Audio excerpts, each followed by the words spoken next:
And she spent all her money. And you know she was a wealthy woman. And she was a very smart woman. And she was a merchant. And Muhammad ﷺ used to work for her initially. And she was older than him. Yes, she spent all her money protecting Muhammad ﷺ and protecting the da'wah of Islam, the call of Islam.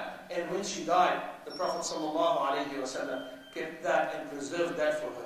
And also, she gave him his children, his boys. Yes, and she bared the loss of her children. And also she bared the migration of her two beautiful daughters to Abyssinia.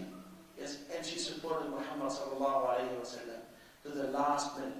And when she died, till today when you study the Islamic history, there is a year called the Year of Sadness. Do you know why it is called the Year of Sadness? Because Khadija passed on that year. Because she died in that year.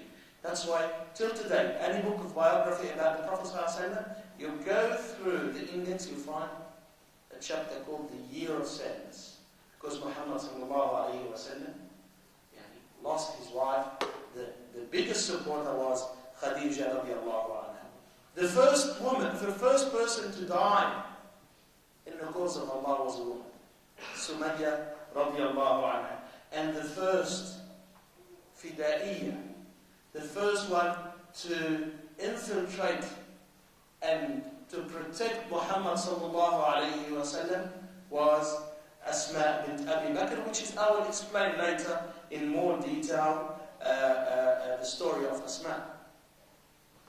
SubhanAllah, when I was researching the lecture, I stopped at something that I don't think many da'is would have contemplated on, or I've heard some people talk about it, but I forgot it in the early years when I was studying, and then, SubhanAllah, when I was researching, I came across it again. The story here, Al-Imam al-Dhahabi, the great historian, yes, the great Islamic historian, who died around about 800 Hijri, yes? This man, he has a book, it's called Mizan al-I'tidal, yes? The Scale of Justice. Inside that book, he collected all the names who he considered as weak narrators. See, the Quran was narrated to us in multiple narration. For the ones who really don't know about the science of hadith and how the Quran was narrated to us. The Quran was narrated to us in multiple narrations. Millions of people narrated the Quran to us. Yes? The hadith, the same thing. What the Prophet ﷺ said or practiced, the hadith, the tradition of the Prophet ﷺ also was narrated to us.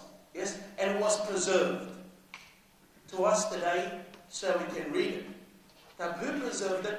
Men who narrated it one to another and wrote it and collected it. Yes? So, these men, the ulama came and analyzed them and said, this person, for example, has weak memory, so if he is in the chain narration, this hadith would be weak. And so on and so forth. He collected his book, which is over 4,000 people he criticized inside this book. And none of these 4,000 was a woman. But towards the end, yes, towards the end, he had 1,000, he said 1,543 women narrated the hadith of the Prophet ﷺ. Not even one of them was a weak narrator. I could not hear anyone say anything wrong about this woman. So if there is a medal of honor the Muslim woman should wear, that all the women who narrated the hadith of the Prophet ﷺ, not even one of them was a liar, nor weak in her memorization, nor she wasn't sharp in her understanding. Yes? So that is how much the women have contributed into the science of hadith to the Prophet ﷺ. Also, Allah subhanahu wa ta'ala told us about women before Islam. Yes? Before Muhammad sallallahu alayhi wa sallam, to be more precise. Like Hawa. Some other religions, they blame Hawa. Yes, Eve. They blame her that she is the result or she is the cause of we all being driven outside the Jannah. But this is not the case when it comes to the Quran. Allah subhanahu wa ta'ala specifically said in the Quran, when He asked Adam and Eve to enter paradise, He said, وَلَا تَقْرَبَا هَذِهِ الشَّجَرَةِ. Do not, both of you, come near this tree. There is nowhere in the Quran where Eve was blamed for the descendant of Adam and his wife from paradise. And Allah subhanahu wa ta'ala said, فَأَزَلَّهُمَا الشَّيْطَانِ. Yani the shaitan has made both of them slip. Both of them make the mistake. He did not make Eve wear the trouble, yes, and wear the original sin, and then she's cursed because she took Adam outside Jannah. No, Allah subhanahu wa ta'ala specifically said, فَأَزَلَّهُمَا الشَّيْطَانِ. The shaitan have made both of them slip. فَأَخْرَجَهُمَا مِمَّا كَانَ فِيهِ. Then He took them out of what they were in. Yani He took them outside the Jannah.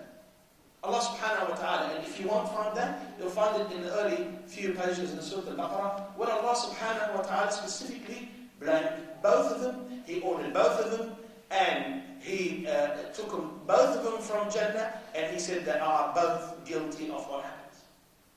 And this is not like, as I said, different religions have criticized Hawa so much as if they made her the bad person who caused all this trouble, and they were not enjoying the Jannah as we're supposed to do.